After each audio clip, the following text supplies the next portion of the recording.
Hi, I'm Mo Bunnell, author of The Snowball System.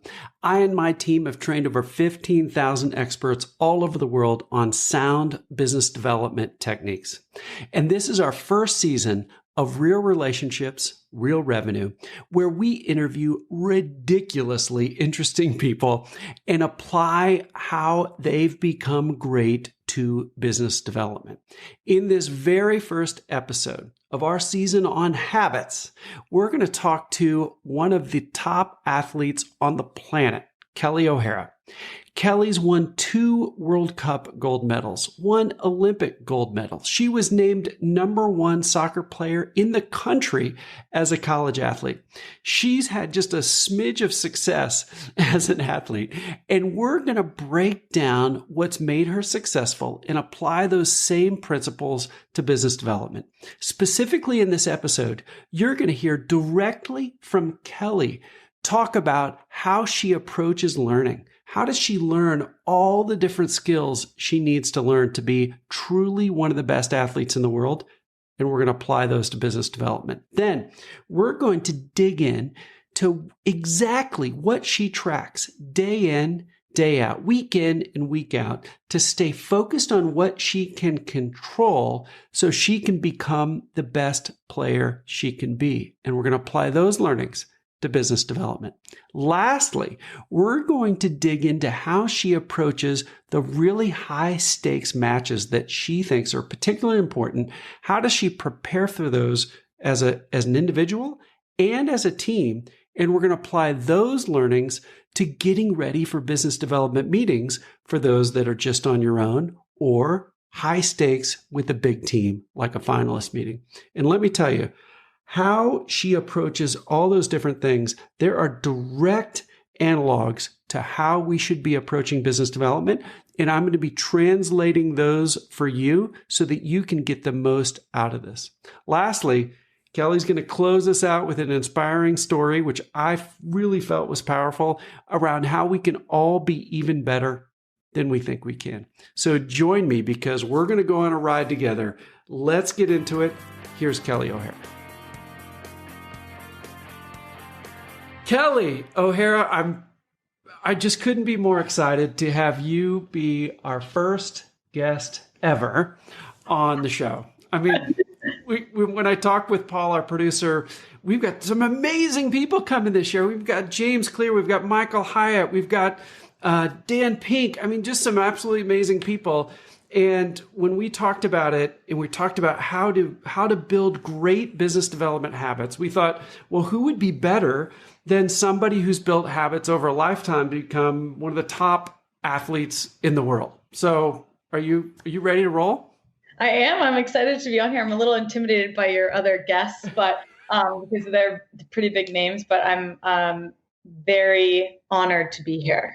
Well, we're going to have a great time. And I love all the prep we did. So this is going to be one meaty episode for our audience. So let me start with, our audience already knows what we're going to cover, but let's start with a little introduction. I got to share how we met because there's a little bit of an embarrassing moment for me. And then we're going to roll, man. And we're going to talk about some struggles that you've had and how habits have helped them. We got 3 amazing content areas where we're going to talk about how you learn soccer, how you keep you motivated, enjoying the moment, how you handle preparing for big events. And there's an analog for business development, all those, that business development can be learned. You've got to keep yourself motivated the day in and day out. And how do you prepare for big meetings and introductions and things like that? So we're going to take everything you've learned by being one of the best athletes on the planet, and we're going to apply those to business development. That sounds fun. Can't wait. All right. Well, here's how we met. This is for our audience. Obviously, you know this, and it's a bit embarrassing. But when we had the Snowball System launch party, so we had about 150 people when we launched the book. So this is over 3 years of work on writing, 92,000 words. And we had just that magical night. About 150 people were invited to our home. And a mutual friend introduced us. We had several mutual friends there. And I don't know if it was out of context, Kelley, or what, but I did not put it together who you were. And we're blabbering on for like 10, 15, 20 I said it was your book party, so you were the star of the show that night. There was no need to know who I was for I that. know, I guess, but somebody was giving me like softballs. They're like, "Oh yeah, Kelley plays soccer." I'm like, "Oh, tell me about it." You're you're you're so humble that you weren't like saying, "Yeah, if I'm a gold medalist, I won the World Cup." So I think I don't remember for sure, but I think this went on like 15 minutes, and finally somebody jumps in and blurts out, who I'm talking to.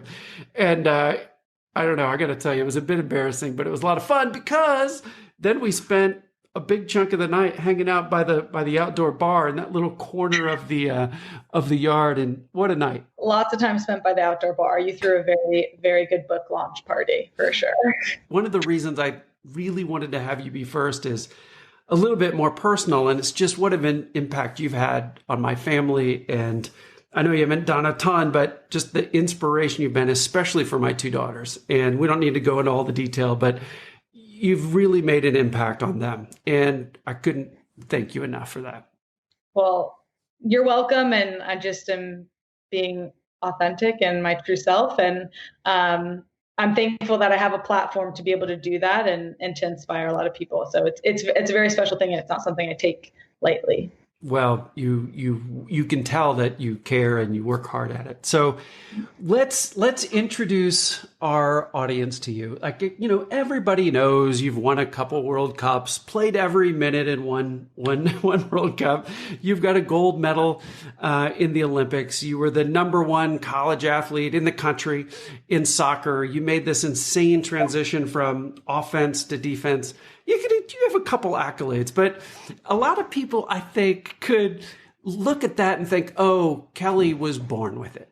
You're just a great athlete. You're known as being fast or whatever. And I want you to drop us into a moment where things were not so easy, where you struggled, where you had a moment where whatever you're doing wasn't leading you down the path you wanted to be. And tell us about that moment, that struggle, and how did habits, since habits are the story of the season on the show, tell us about habits led you out of that. It is interesting because I do think a lot of people see professional athletes and they think, oh, they came from a really good gene pool. And I did. Thankfully, mom and dad were very athletic. So I was blessed with that. But there are so many things that come just out of hard work and determination and, mentality and that sort of thing. So, and I've prided myself and kind of shaped my career on that. And I think this is the story that I always tell about what was probably one of the most defining moments of my professional career, I guess just soccer in general, was at the 2015 World Cup. And at that point, I had played in 2011. I went to that World Cup, barely made that team. 2012 Olympics, won a gold medal. I'm at the 2015 World Cup. It's probably 3 games in, haven't seen the field yet. And I'm devastated. And I'm at the World Cup as this soccer player, as this footballer at the World Cup. And everybody from the outside probably assumes I'm living my dream. I'm at the pinnacle of my career and I'm happy. And I wasn't. I was obviously very stoked to be there and to be on that team and to be a part of that journey. But personally, I was struggling, and probably struggling the most I maybe ever had at my career, because I was at that mountaintop of what a footballer strives to get to, which is the World Cup, but I wasn't playing. And I just remember being like, I'm living my dream, but I'm not. I'm at a place where I can be fulfilling this dream, but I'm not, because I'm not playing. And that was such a difficult time for me. It was probably one of the hardest months I went through. And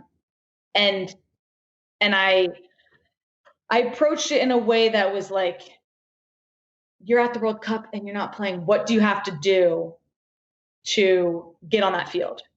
And for me, I was focused on not allowing other people to know that I was upset, that I wasn't playing. Because this happens, day in, day out, week in, week out, year in, year out for everybody, for tons of players. You sometimes play, you sometimes don't. So it's just something they have to deal with. But being at the World Cup, not getting on the field, not seeing any field, not getting subbed in, nothing, not starting. It was difficult. It was hard. It was probably the worst. Yeah, like I said, the worst. So, and when I tell this story, it's about I figured out in that time period that it was about looking inside of myself and figuring out this self-confidence truly comes from within. I wasn't getting it from the coaches because I wasn't playing. My teammates, there was a couple that were supportive because they knew that I was bummed out, that sort of thing, but I wasn't showing it. So, and that's all to say, I was still trying to be the best teammate I possibly could for everybody else so that we as a team could win. And that to me is a very important thing. You can be pissed off, you can be bummed out, you can be disappointed in your own personal situation, but you still have to show up and be a good teammate. So I was doing that, but then I was like, what do I need to do to get me to I'm not playing and I want to be playing. What do I have to do to get there? And I was like, I'm not going to be able to prove it on the field in terms of in a game because I'm not getting subbed in. So what do I have to do? And I made up my mind. I got to a place I was like, the only opportunity you have is at practice. And you need to go into every single practice during this time period at the World Cup. And it's when just the subs are playing, the game changers go out and practice. The starters aren't there or aren't really practicing, and approach every practice like it's a World Cup final. You don't get to play in the game, but you can go into these practices and play as hard as possible, like you're at a game. And I did that for two reasons. I wanted to prove that I was mentally engaged, that I was ready, that I was, just totally locked in. And then also I wanted to prepare myself so when I was given the opportunity, if I was given that opportunity, I was ready. And that was locking in and honing those habits that you have leading into World Cup. But, they could kind of start to slip away even after a couple of weeks if you're not like being a savage on the field, which is kind of what I try to be. So yeah, I would say that would be the hardest moment of my career where I took a step back, evaluated what I needed to do, and then put certain things into place and approached it in a way that I knew maybe it won't get me the exact outcome I want, but it's going to hopefully get me from here to somewhere else. I'm not going to stay in this spot. Yeah. And it sounds like you pulled back to sort of perceive what was going on in the situation. What could you do that was 100% in your control? Exactly. And then you did it. And it makes me think of Ryan Holiday's summary of Stoic philosophy is perception, action, will. Perception, is this awful thing I'm thinking really as bad as I think, or how should I perceive it?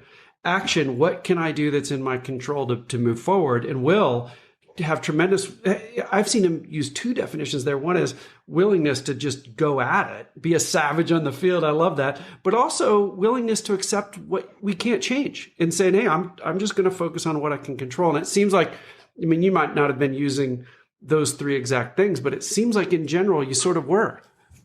Yeah, I would say so. And I love that. Perception, action, will. Right. That's a cool way to look at it. And I do that taught me a lot about myself, about what I needed to feel confident and be the best player I can be. But then also not acting on emotion or allowing emotion to rule my actions. Oh yeah. Because every part of me was thinking, oh, I'm going to go ask the coach. What do I need to do? How do I get on the field? Emotion. That was my emotion driving that. And I was like, and my logic said, absolutely not. This isn't the time nor the place. Like, you're at the World Cup. The coach needs to focus on winning. Yeah. Her problem is not whether you're playing or not. Yeah. Her problem is whether you're ready to play when she asks you to play. And that's what I have to focus on. So, yeah, I like that a lot. That's good. Yeah. Well, funny side note is my daughters both love cats, and perception action will spells paw. So I feel like it's the tiger. I didn't remember it. Well, so what happened? Tell the audience what ended up happening.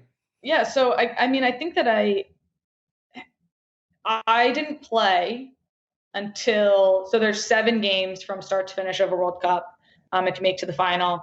And I didn't play until the 5th game, didn't see the field. And that was the quarterfinals against China. And I ended up actually starting that game. 2 players had accumulated too many yellow cards, so they had to sit. Mm-hmm. And our coach was basically had to figure out what pieces do I plug in, who do I use to win this game when 2 of our stars, our starters, can't play. And I got the call up and I started that game and we won that game. And then we went on to the semifinals. We were playing Germany and I got put in with probably 15, 17 minutes left. We were up 1-0, told, we need you to defend. We need you to finish out this game. Ended up scoring my first goal ever for the national team, which is crazy, in that semifinal to seal, a 2-0 win. And that was kind of sealing the deal. We're going to the finals of the World Cup. And then I got subbed into the final. So going from not even stepping over the line, not even getting subbed in, the 90th minute to close out games in the first 4 games of a World Cup, and then playing in each of the last 3 games. It was crazy. But it was awesome because it was such a defining moment in my career of like, you can only control what you can control, and you have to learn how to deal with the rest. And I feel like that was such a learning moment for me. Yeah, I love that story. And I just love opening up with stories like that, starting with where we struggle and how do we get out of it is so much more telling, I think, about somebody than going through a laundry list of their accolades. I mean, we had to give people a little laundry list of yours because it's a long list, but but it's so much more fun, I think. Like we see inside the real Kelley O'Hara with that. Well, let's get into our 3 big chunks of content. And what's neat is I think we might be able to revisit that story when we get into our 3rd piece. We talk about mindset and how you prepare and how do you handle when things aren't going your way. We'll go even deeper. But first, I really want to hit the idea that learning that anything really complex is both learned and earned. And the reason I want to hit this from an athlete perspective, from your unique perspective here, is that so many people, when they think about business development, our audience is folks that have a deep expertise, and then they have to bolt onto that expertise the skill of finding people to purchase it, creating a great buy-in experience, if you will. And so many people can think, oh, there's no way I could do what Russ does, or there's no way I could do what Phyllis does, or whatever. And people will actually repeat the phrase, they're just born with it. And that is harmful and it's wrong. All the research is the complete opposite of this. And I'm going to dig into that a little bit, but I want to hear your journey in that there's plenty of people that are, maybe, and don't take offense, but maybe bigger, stronger, faster than you, but they haven't done what you've done. So give me a peek inside of that world. How have you attacked learning? How have you become the footballer you've become, and probably hit different plateaus at times and things like that? Tell us about how you think about learning the skill. Yeah, I mean, I think it goes back to being a kid, and I was born competitive, I would say, but I wasn't born a soccer player by any means. And I was probably born more athletic than the average Joe, just by luck of the draw. But I played tons of different sports growing up, and that fed that competitive fire in me.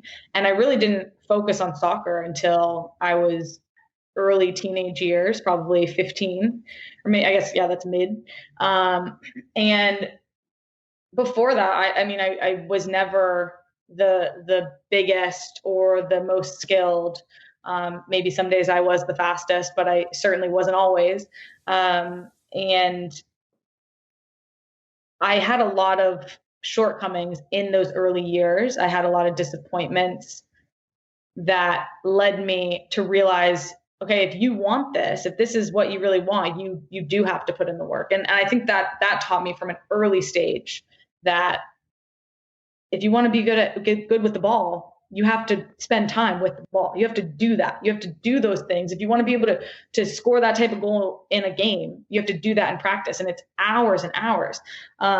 So I think that, I guess as an athlete, I feel like athletes learn that from an early stage. And I actually think that's why they're very good at business, because they know that it does take time. It's going to take shortcomings. It's going to take failure. And to not let those define you, but let those teach you. And for me, that I think that's just what I've always come back to, is that, like, you're going to fail, but then how do you evaluate that failure so that it doesn't happen again? You know, mistakes happen, shortcomings happen, losses happen, but how do you figure out how they don't become a pattern? And so yeah, I would say that I think my teenage years really helped define how I approach football in my career. And then I would say through my 20s, I learned a lot about, and like when I turned professional, I learned a lot about doing the work on your own, because we have an off season. Those are the times when we really get to hone our craft, and get stronger, get fitter, get faster.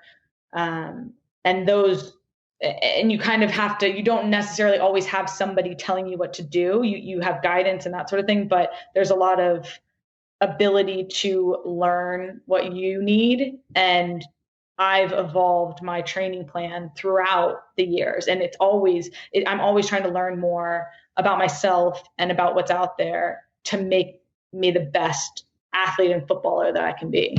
Yeah. And I think that what's so striking about that is, I think athletes have this incredible, almost like an ability to learn, you know, that every time you saw a scenario and it didn't go your way, I bet you hung on to that moment for weeks or months to learn how to shift left or right faster, or dribble in a certain way, or make a pass in this direction when everybody thought it was going to go that direction, or whatever. And it's almost like athletes see scenarios in their head, I think, and then they're getting really good at all those scenarios.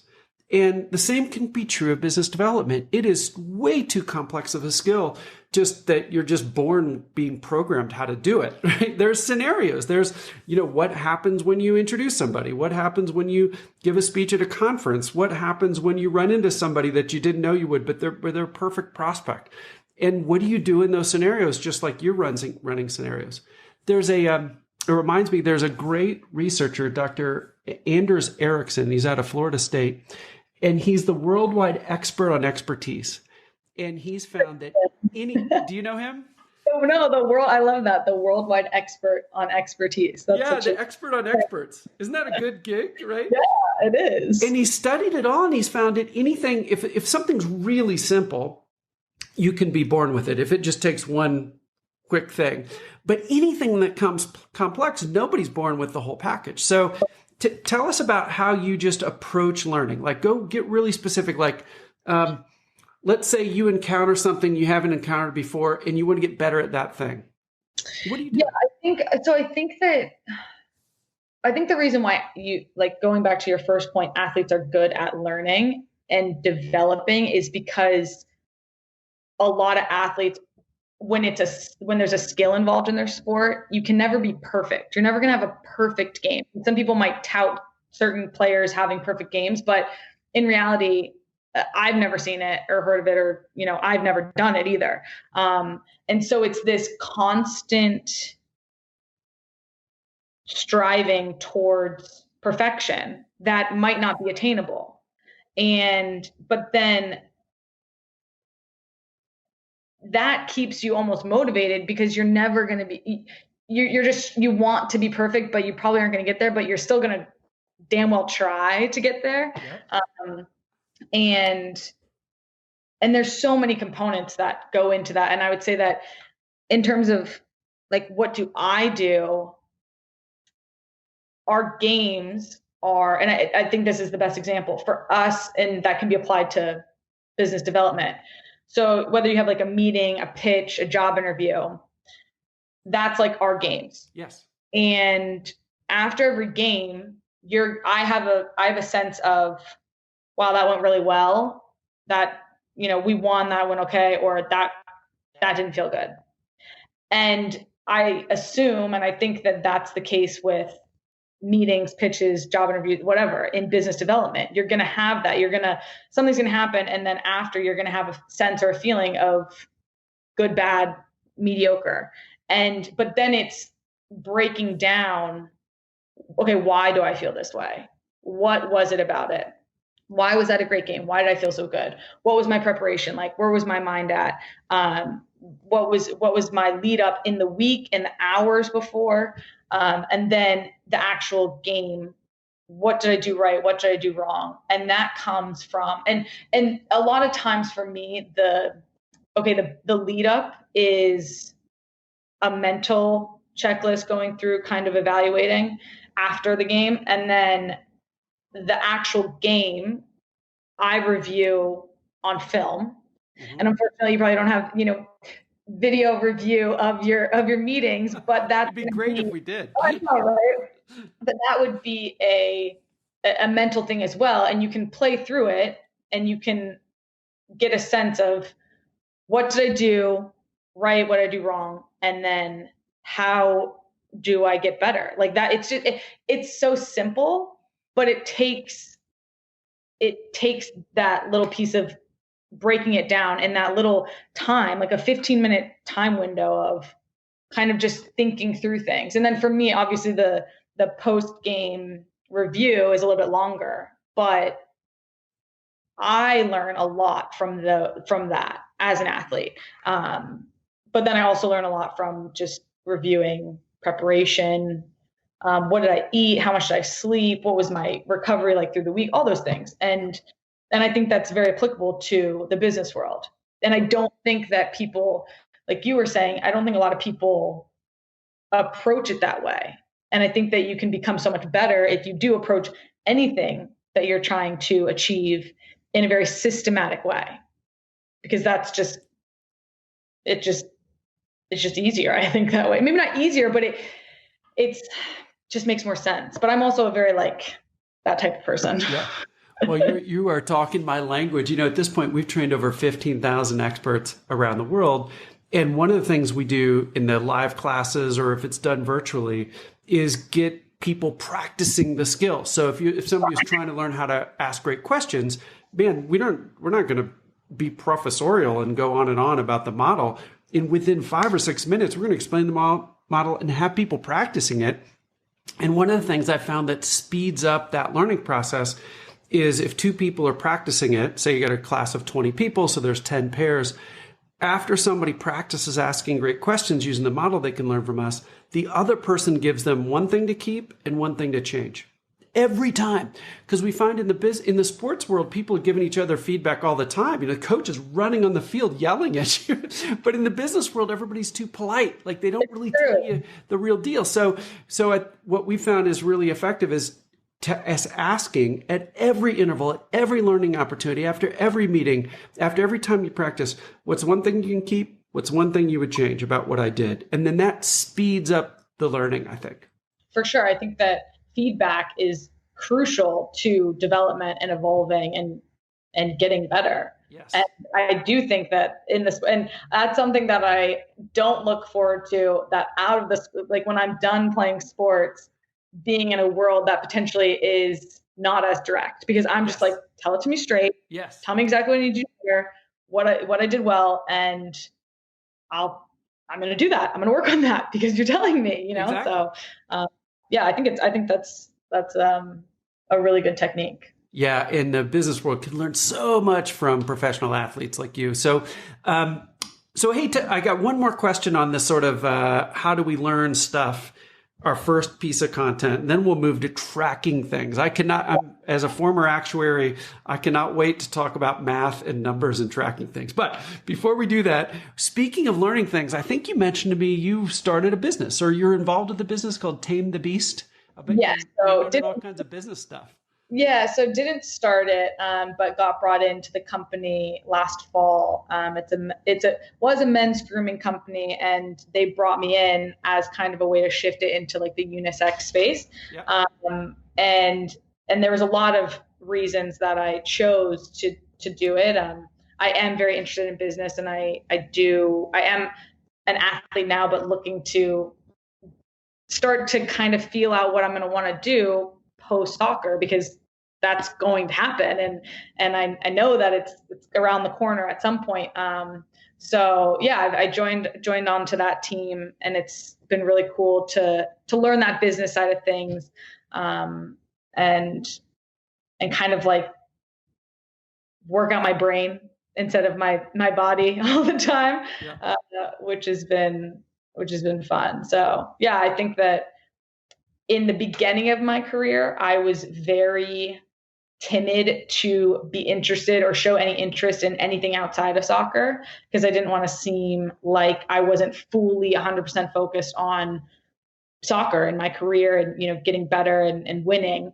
And I've come to learn that it's almost better for me to have things outside of soccer to focus on, to give my attention to. And I've learned how to do both, because I didn't know how to in the past. It used to just be like, I need to give everything to soccer because I'm not good enough at it yet. Like I don't feel comfortable. And now it's kind of like getting interested in other things allows me to have this creative outlet, this business outlet, this intellectual outlet. And then on top of that, I still have the soccer, and I've gotten to a place where I feel really good about how I approach things, because I've created habits that allow me to I know what I need to do to be my best, which I didn't know before. Yeah. Yeah. And I think that, gosh, I firmly believe the two help each other, you know, that being a business person and being an athlete, you know, I just love being my old man, ultimate Frisbee self in playing and challenging myself. And I think it makes me a better business person when I'm trying to build a skill on the athletic field. And of course, your primary is athletics, and you got the secondary is business. They just both help each other. For sure. Well, let's move in. That's super cool. So Tame the Beast. Everybody check it out. Yes, it's a great company. We make great products. They're very eco-friendly, and doing big things. I'm really proud of it, and proud to be part of it, and to be helping shape the direction of that company. I suddenly wish I had more hair. There's no taming this beast, this bald-headed beast. Body wash that you would love. There's a lot of different things that are you know, you can work into your shower routine. You don't need shampoo. All right, I'm going to check it out. Product isn't really my thing, but the body wash, I can do that. You would like it, promise. All right. Well, so let's move to our second piece of content. And I know it's a weird name, but I titled this for us sort of how do you track leading indicators to get lagging indicator success? And in the business world, it is so normal to set annual goals. You know, our brain works in annual cycles really well, sort of like weekly cycles. Like you'd never miss a Monday. You'd never miss a January 1st, you know, like it's New Year's. Our brain works that way. And so many business developers either are given a specific goal, like you're going to you need to bring in so many dollars this year, or so many deals, or so many matters, projects, whatever. But then very few business people break that annual goal down, sort of what we would call a lagging indicator, into something that they can 100% control day in and day out. And I think athletes are so darn good at focusing on the short term. What can I control today? Skill development, conditioning, recovery, dietary needs, all that kind of stuff. And really focusing on what you can do today. And then pretty soon all those days add up and you're playing for the gold in World Cup. But most business people just say, hey, I want to bring in $1 million. And then they don't really break it down to what they can control. And it ends up being a haphazard list of things that they end up doing. So tell me about lagging indicators. What are metrics you sort of keep as a long-term goal, but I want you to go even deeper. Like, give us the Kelley O'Hara secrets on what do you track day in and day out, week in and week out, to make sure you're on path. Go. I can't wait for this part. Well, I love how your approach to business development really is like an athlete's approach to their craft. And I don't know personally how many people in the business development world would look at it with an athletic lens or an athlete's lens, but it does make sense because just knowing because it works as an athlete, and I know that to reach a really big goal and to be successful at a certain specific moment, you have to walk it back so far to plan ahead and to have that program set up so that that come that moment you're ready. So yeah, there's tons of things that we do.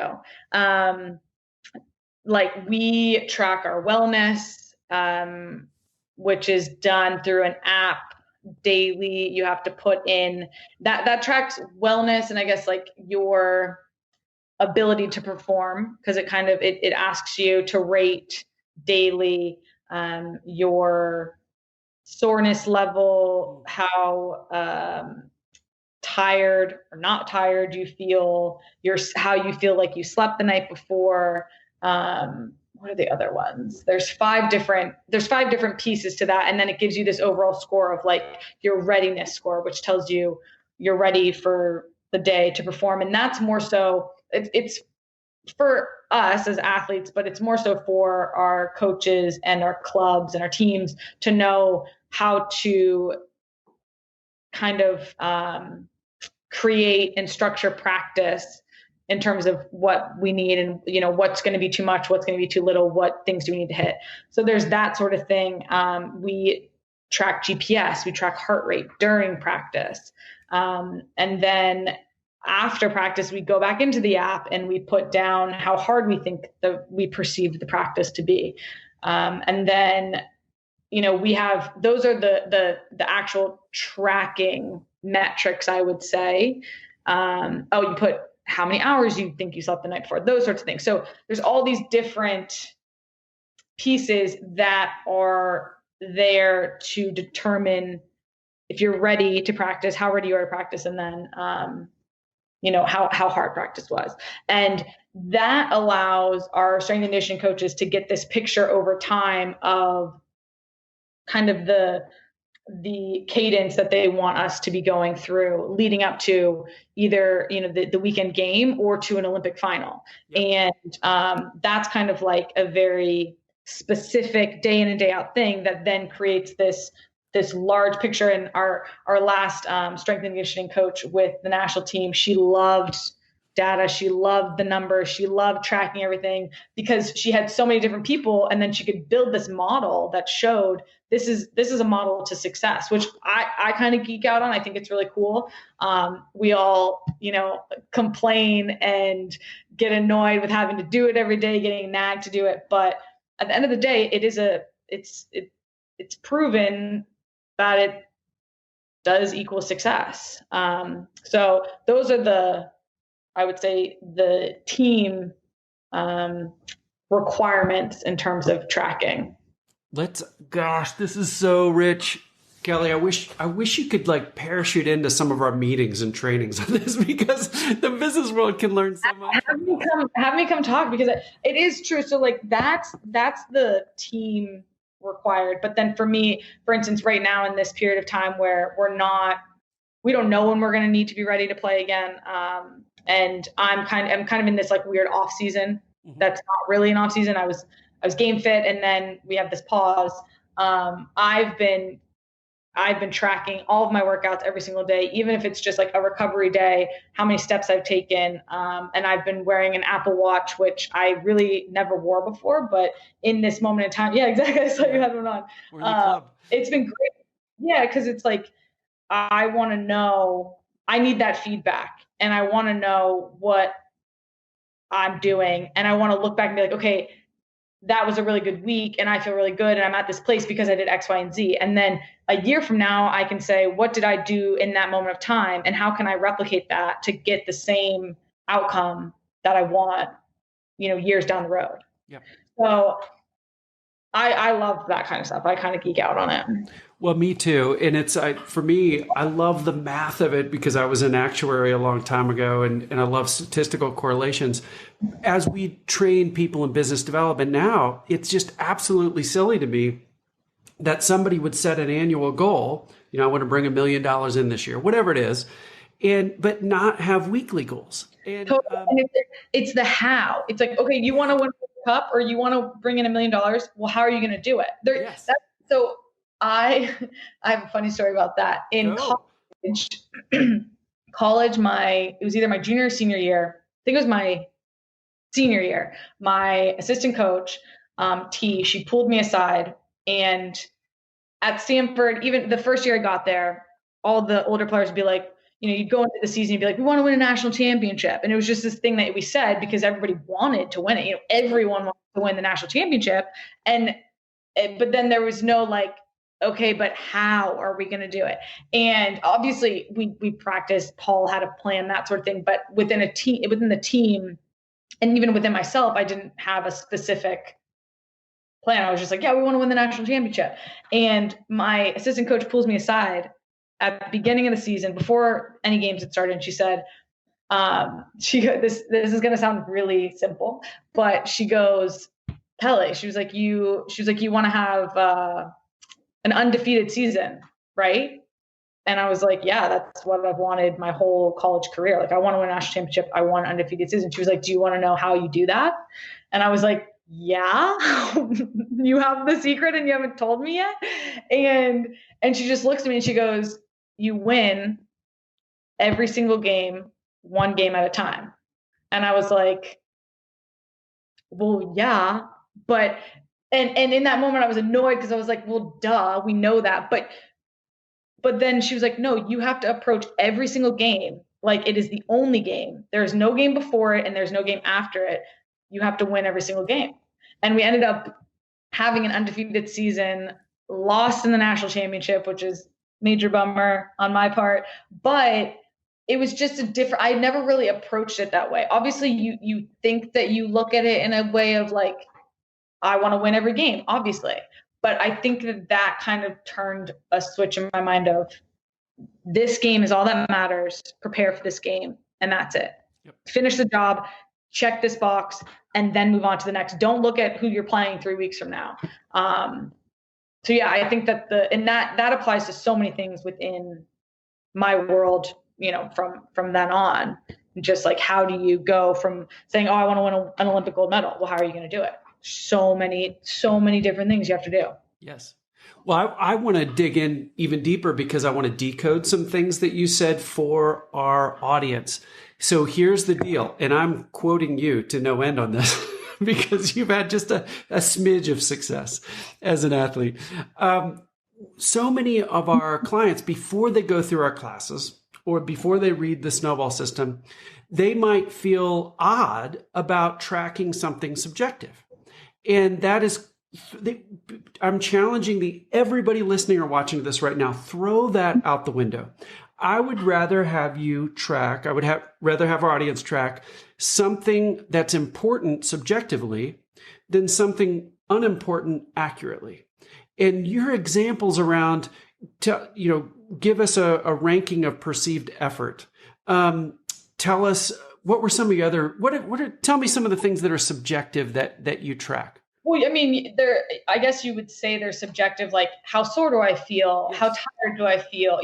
I guess I guess that's subjective. It's not totally the way that you can be, this is specifically how sore I am, those, and how much you think you slept, how well do you think you slept, that sort of thing. That's exactly right. And things like that for us as business developers are things like picking 3 things a week. We call them most important things or MITs. Picking 3 things a week that come heck or high water, you're going to get those 3 things done. It could be outreach for somebody you met, but they haven't responded back yet. You just want to add value in their life in some ways, or sending, it could be something specific like sending a proposal to a client or whatever. And those kind of things that there's a hair of subjectivity in that because you're trying to pick what are your top 3 most important things, right? It could be one of 50, but picking those 3 things, maybe you're right, maybe they're not. You won't know for a year, but there's some subjectivity to that, but that's okay. That's a good thing. Is it thinking behind that? You just want to identify what you think is the most important, and then you can track it and you can kind of see how that evolves over time. Like, oh, in the beginning of the year, I thought these 3 things and they kind of fall under these 3 categories were the most important. And that now I'm actually seeing this is what is more important and I'm getting more out of that. You got it. Well, it really fits with what you said before about always, as an athlete, always improving. So as people go on in their business development journey, they might have thought speaking at one conference would just be bringing all kinds of different leads and business and things like that. And after you try it twice, maybe it turns out it wasn't as good as this other one that didn't feel as sexy, but actually was more productive of your time. Mm-hmm. Well, you don't find that out till you try it. The MIT process is really powerful because before you get selected to speak at that conference, you got to do some research, find out who makes the selection, develop a relationship with them, see what they're trying to get across at the conference, make a pitch. That there's a series of proactive things that have to happen to actually just speak at it, to try it. And if somebody doesn't do proactive things like that, a whole year could go by and they miss the boat. And that's where that sort of picking 3 things a week, 3 MITs, maybe they're right, maybe they're not, but you're really trying to be intentional on what are the 3 most important things as opposed to the 3 easiest. Or just answering all your emails. You can track that clearly. Did my inbox go to 0 or not? Well, that might not be as important as reaching out to somebody you haven't met yet. So I do. Yeah, I think that's great. I like that the fact that you say most important things, because it just makes it that there's meaning behind it, as opposed to like, I want to answer my emails. Well, no, you want to answer your emails and you want to really focus on this one email because this falls under, I think that's great. That's very smart. I need to apply that to my life. There you go. Well, the things that how we define it, so and our audience knows, is we actually have a little mnemonic, BIG. Well, so when you're picking your 3 MITs, pick something that is going to have a big impact on your life. That's the B. For the I, write it so that it's 100% in your control. So you wouldn't have lunch with Jane, but you'd say, ask for lunch with Jane and, be clear on how she'd benefit. And then G, it has to be growth oriented. It's not about keeping something you got, but it's about expansions in some way. Because there's everybody will do the to-dos that people are asking for.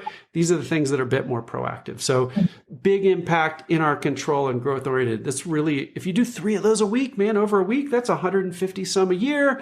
Over 10 years, 1,500 things you did that you wouldn't have done otherwise. And all of a sudden your life's totally different. So I really should apply these to my off the field things. Cause I feel like as an athlete, I'm so good at controlling and I know what I need to do on the field, but in this next chapter of life, and even, in the current chapter of building relationships and figuring out what I want to do next, I think that these are very applicable to how I could get down that road, as opposed to being like, I'm interested in that, but how do I go from A to B or A to Z? That's great.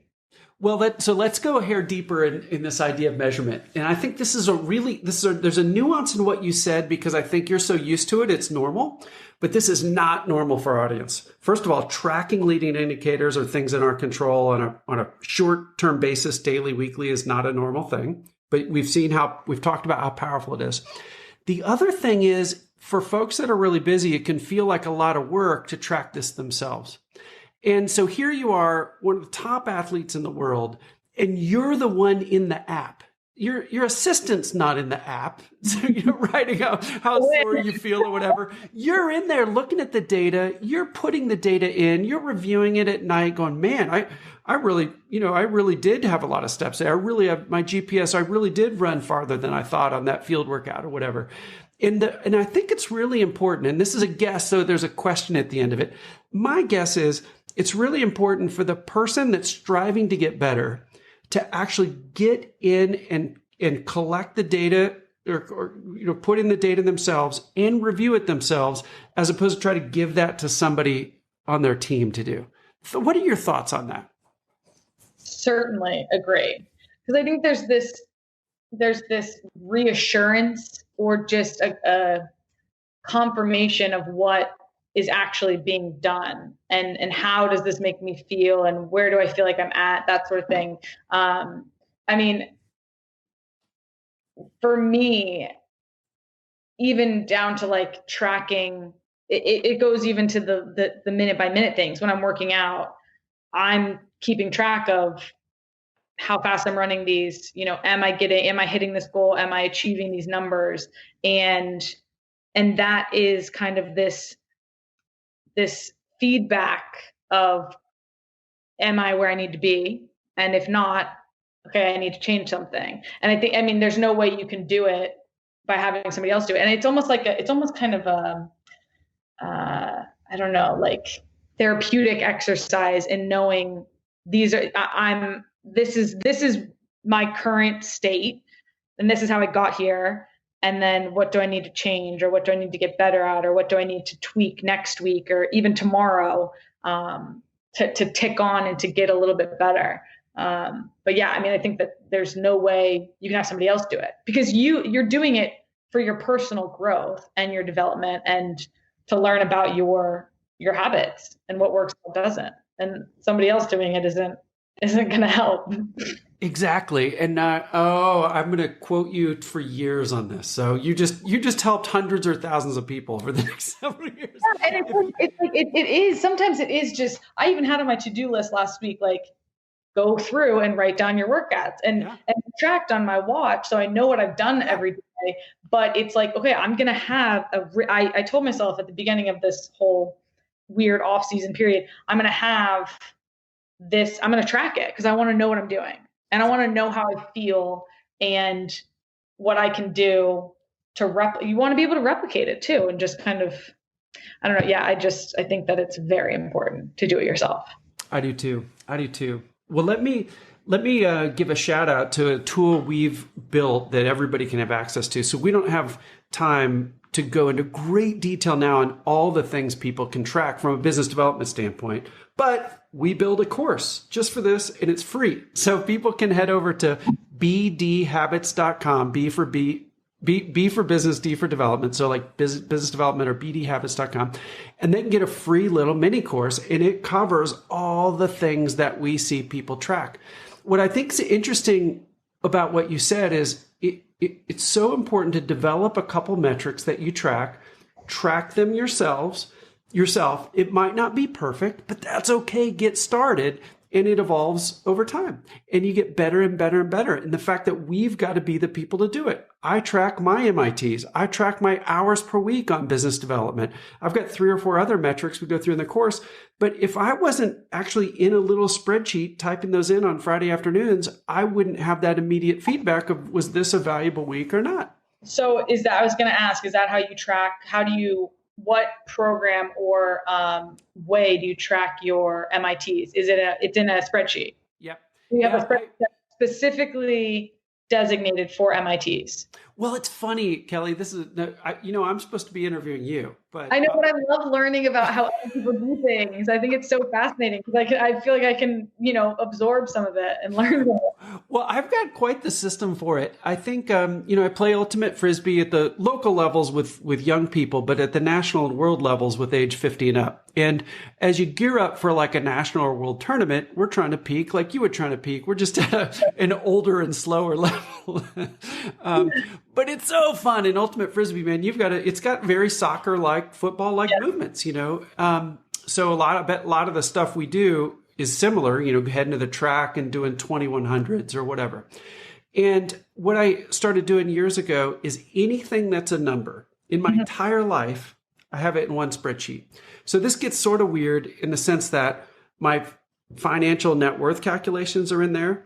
Like our insurance stuff, if Becky ever needs it, if something happens to me, is in there. All of our lagging indicators of anything we would define as success as a family are in there. And then annually, I have a different tab every year for athletic stuff.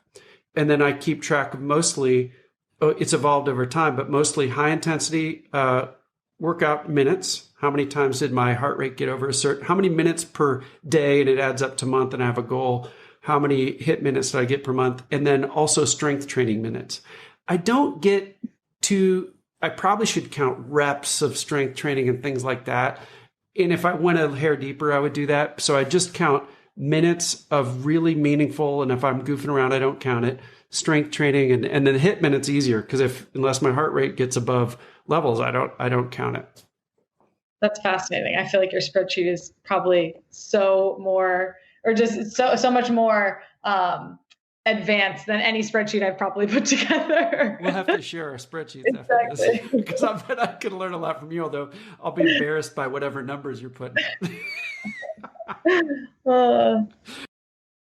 Hey, I do think this is interesting. I do want to hit it because we were just chatting about it. I know from our conversations, you take diet really seriously, and you're even thinking about a cookbook at some point. Tell me the latest, because I know you talk with some of our mutual friends. Yes. No, so I've wanted to write a cookbook for a while just because food plays such a crucial part in my life as an athlete, but then in the emotional sense of I just really enjoy the time spent around the table. Like some of my favorite times is just having a meal with my family, or, we spend so much time in the meal room with the national team, eating food. So it's just the camaraderie, the community, the time spent around the table, and food is such like a unifying thing. So those are the two reasons that I've always wanted to write one. And I started to put it together a couple of years ago. I've kind of been keeping track, and that's what I'm saying. I need to apply these different ideas and approaches to creating the cookbook, because I've done it in a very casual way, like, recipes that I've started to perfect and that sort of thing, and kind of my little anecdotes about them. So I've been doing it for a while, but now I'm in a place where I really want it to happen, and I want this to become a reality, and I need to start approaching it in a way of very methodically each week. How do I get from, this being a Word doc on my computer to actually being a physical cookbook? So I think after this call, I'm going to sit down and make a plan and start to actually hone in on it and hold myself accountable, because it's been more of I want to do it. This is something I really, really want to do, but I haven't taken the right steps. Having tackled the idea of wanting to write a book, I actually applied the 3 MIT system this is going back years ago, but I had my normal BD 3 MITs, and for a short period of time, a couple months, before at some point, writing the book just takes on a life of its own, because you get an agent and you get a book deal, and then there's deadlines, and then it just happens. But the part of pushing that rock up the hill to get to that point is really hard. So I took several months and did the 3 MIT process, not only for my normal BD stuff to keep the business running and growing like crazy, but also just for the book.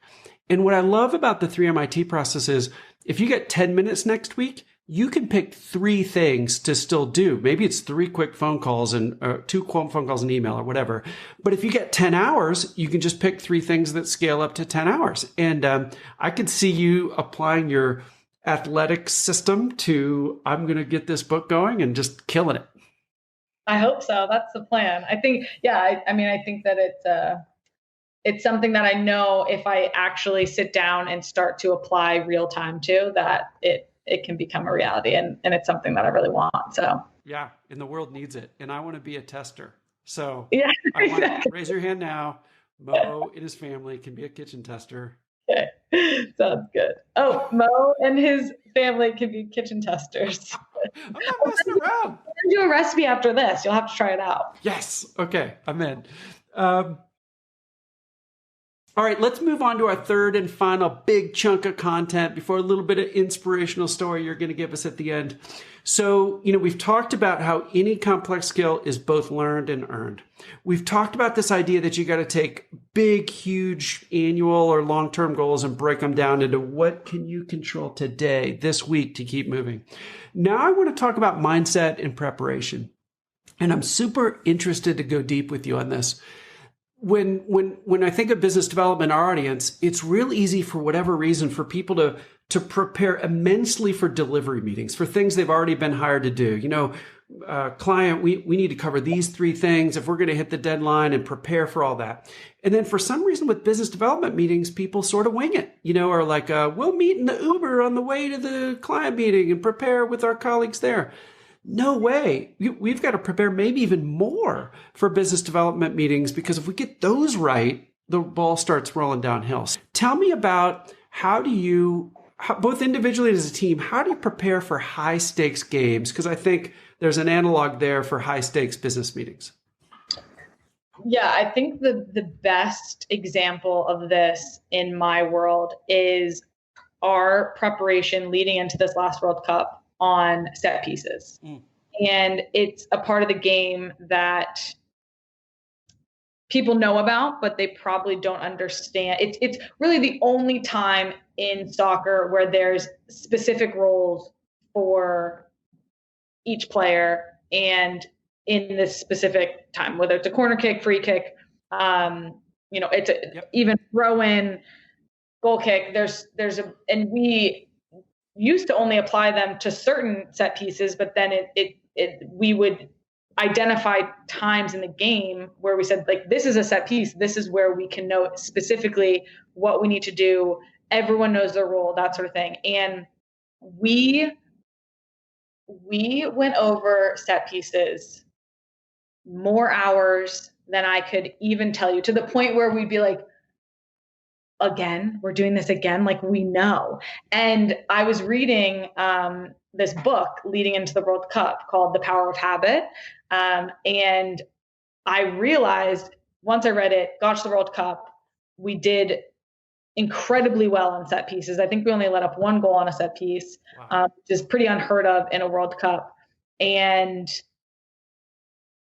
I remember in the World Cup being like, it all makes sense. Our coaches made us practice set pieces so many times to the point where we could have done them in our sleep. And it was completely automatic. Like, there was no thinking, there was just doing and executing. And it seems simple, but to me, this is the only team, and even really the 4-year lead up to a specific tournament where our set pieces were so incredibly fine-tuned because of the hours that we put in. And I think that the coaches actually tracked how many hours they allotted to practice time to do that, and even video and that sort of thing. And it really is true. Like, there is something to be said about just being able to execute and not think. And especially if you think about the World Cup, it's like the most high stakes, the most nervous you're ever going to be for a game, the most intense pressure, and then just being able to just churn it out, do exactly what you need to do, and no thinking, just doing. Which I don't know. I guess in business development, I mean, I'm not sure. I think it is applicable, because there are so many, and I say, like, there was no thinking, just doing. We thought, and we were able to just go through our checklist, boom, boom, boom, boom, boom. We know exactly what we're doing. Everyone's in their place. Everyone's on the right cue. Everyone's on the right tempo, step, that sort of thing. Right. Yeah. Well, it's incredibly applicable. I mean, obviously I'm smiling from ear to ear, because again, I'm going to quote you for years on this, but so many people think, I'll appear to be inauthentic if I'm robotic or rehearsed because I practice something. So I want to hit that directly with you. When you prepare for something to such an extent you can do it in your sleep, like you talked about, it doesn't mean you have to do it that way. If a better path appears right in front of you, you can deviate. But the fact that you've memorized a certain path or play makes you even stronger when a little tweak happens and you take advantage of it. I mean, wouldn't you say?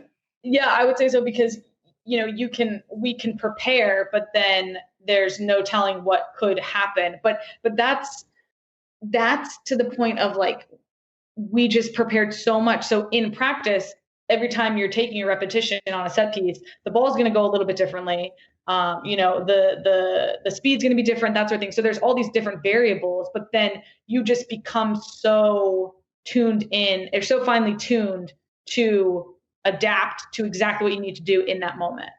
And I think that just comes from practice and repetition. And I don't think, I mean, when it comes to meeting and that sort of thing, it's almost like a comfort level of being confident and feeling like you know what you're doing. I don't think confidence or, being relaxed or, just being very focused comes off as disingenuous. I think it comes off as like a really good trait as a business person. Right. Well, it's almost it's the opposite of what a lot of people think. It actually shows confidence because when you walk in, you feel prepared. In business development, the sets are the equivalent is, how do I ask a great question? And did I prepare given this environment, this time with this person in that industry and the people we know or don't know in common, what they're dealing with? Did I craft a question set to walk in there and be engaging? Did I develop it? Did I design a meeting where I'm going to add value in the very first meeting I met with that person? And then a million what ifs. What if they bring up money? What if they say we're expensive? What if they want to bring their boss in? What if the meeting takes half the time or double the time? These are all scenarios that we talk about in our training. We got a specific process called dynamic meeting prep that instead of somebody sort of the normal way is sort of rehearsing in your mind. I've got these 20 PowerPoint slides and I'm going to say this on slide 1 and then I'm going to say this on slide 2. And it's this real static linear thing, is instead breaking it down into sets basically and say, if this, then that. And I'm ready. I'm prepared. I'm confident. The game isn't going to go in this just one thing that you can predict. The game's going to be set up, or you tell me, like there's probably just dozens and dozens of little 5 and 10 and 20-second segments put together, and you're ready for anything that happens, I would guess. Oh yeah, for sure. I mean, I think that's exactly it, not even just set pieces, but just throughout the game, whatever system we're playing, whatever the other team is starting to present, or, the ebb and the flow of the game. Oh, we're having to be on defense a lot. Like, how do we handle this? What do we go back to? What is our like grounding or, like our centering phrase or word or look or whatever on the field? So there's so many things that we consider and practice ahead of time so that in the moment you can be your best. And I think that when it comes to business development and meetings, I think that coming off not as rehearsed, but coming off as confident and prepared shows that you actually care. I think it actually comes off as more genuine because it shows that like this is meaningful to you. And because I've been in that position in the business world that, in my different time doing different things and being involved in different meetings, being prepared shows that you put in the time and that you care. And I think it's, like I said, I think it's way more genuine. I think that it's probably one of the most important things when it comes to actually building a relationship, and especially when it comes to initial meetings. Yeah.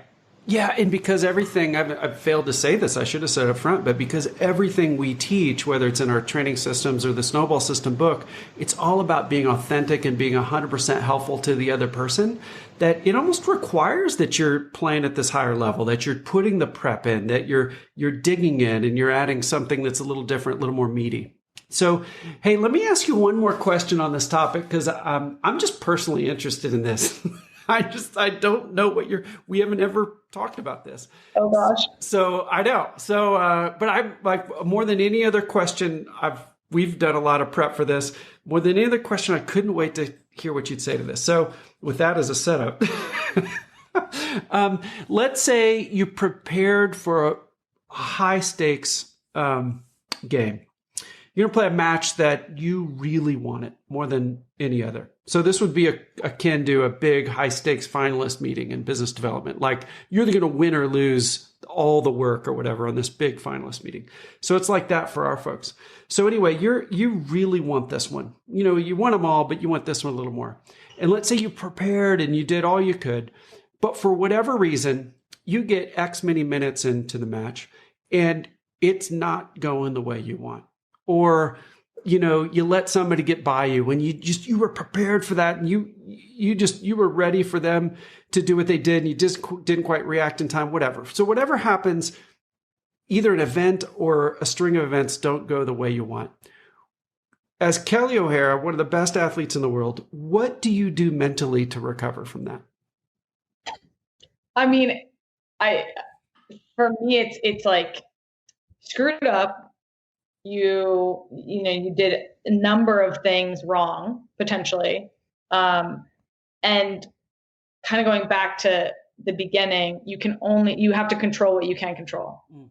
And as an individual on the field, for me, it's like, okay, then the next time I'm going to win my next tackle. I'm going to complete my next pass. And those are the most simple things as a soccer player you can do: complete a pass, win a tackle, and you have to almost win yourself back into the game, right? So like, I'm gonna complete a pass. That's a little win, and then you build on that, and okay, next time I'm gonna make an even riskier pass, but I'm gonna complete it. So it's like it's bringing your confidence back in by ticking off these little wins, and the only way you do it is by doing it one at a time. That's funny because of the magic of podcasting, even though the James Clear interview, he wrote Atomic Habits, hasn't occurred yet in the podcast sequence. Actually, you've already taped it. And he talked about how you can change your identity. And he's talking on the grand life scale. We're talking about now on the game scale or a meeting. You can change your identity by just starting to do the tiniest things that are in the direction of what you want to believe about yourself. And he used this phrasing. I thought it was so interesting. He said, every time you do that, that's a little vote to yourself that you are that person. And basically, that's how you described it. And as an athlete myself, I've never had, I don't think, a good system for changing this. And I think your ability or your system of like, bring it all the way back to just that next pass or that next tackle or whatever. And I'm going to do that well. And all of a sudden, 2 or 3 or 4 of those happen and you feel good about your game again. It sounds you're the best player on the field at that time. Like you're like, I'm doing the best I've done. So yeah, it is about, one, you want to win the overall game, but how do you win the overall game? You complete your pass, you win your tackle, you do the little pieces right along the way. And yes, there's going to be times when you mess up, but as long as the little rights outweigh the wrongs, you're usually going to win. Yeah. Well, and let's put a bow on that for our audience. So if we prepared for a meeting, we've done all the right things, and all of a sudden, typically, I think because of our own expectations, our audience's own expectations, we're not getting as far as fast as we wanted or whatever, then just pull it back to just doing the next right thing. It sounds like would be your advice in a business context. For sure. Yep. Man, awesome. We're gonna close things out with a couple things. Tactically, for us, everybody, man, head over to bdhabits.com, like business development, bdhabits.com to get that free mini course. And that's going to decode everything we see around business development and how to do things the right way. And for you've got a lot of cool stuff going on with Tame the Beast. We've got a cookbook in the works. In your entire platform, probably the best place to catch up with you is on Instagram, I would guess. Yeah, I would say that's the best place to keep track of all things Kelley. All things Kelley, exactly. So if you want updates on just keeping in touch with Kelley O'Hara and then all these super cool things that are happening, that you can always just go to Instagram and follow Kelley. So Kelley, you ready to close us out with a little bit of inspiration? Tell us, since the whole season's about habits, tell us a story about how habits have impacted your life. I think the one story I want to go to, and it goes kind of back to a time of trial and struggle when I wasn't at my best. And I feel like that's sometimes when I figure out what are the most successful habits and how habits really are so helpful in getting through the valleys of life. Leading into the last World Cup last spring, I had ankle surgery in the fall of 2018 and was coming back and kind of had a hiccup with the return to play, and had to be out for basically 2 months leading into the World Cup. And the World Cup started beginning of June.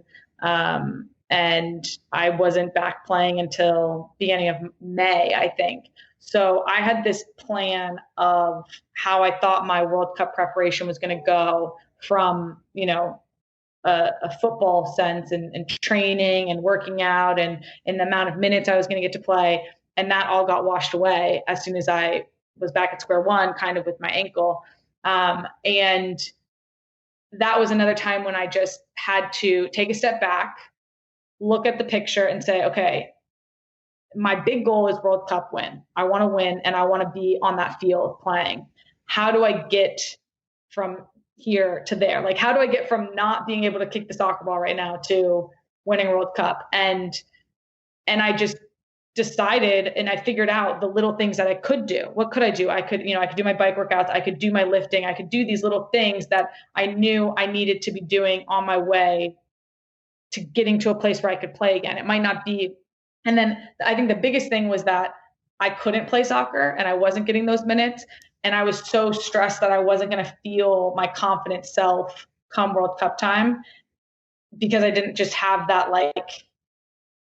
just those minutes putting in. So I would sit on the ground in my living room and I would go through, basically not meditate, but I would visualize the games and I would visualize myself playing in specific moments and that sort of thing. And that was kind of the habit that I developed leading into the World Cup because I couldn't be playing. I wasn't actually playing. I just had to basically visualize it. And in reading a book about habits, I realized that even telling my brain and having my brain work through these decision-making moments in games was the way that I was going to be peaking and at my best come World Cup time. And thankfully, when I got back on the field, I felt great and I felt confident and I felt good because I had been doing the work. Even when I couldn't do the physical work, I could do the mental work.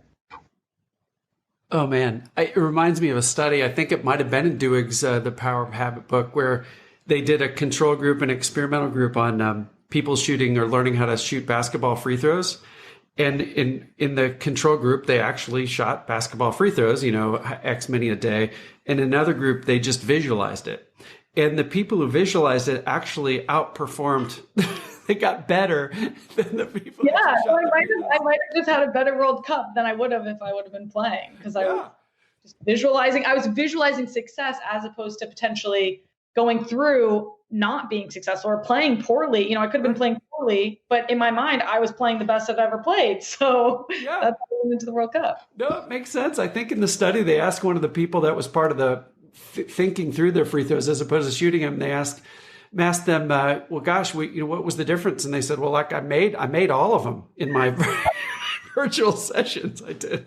True. So they got better. I thought that was crazy. That's hilarious. And it's so true. It's wild the what your brain has the capacity to do.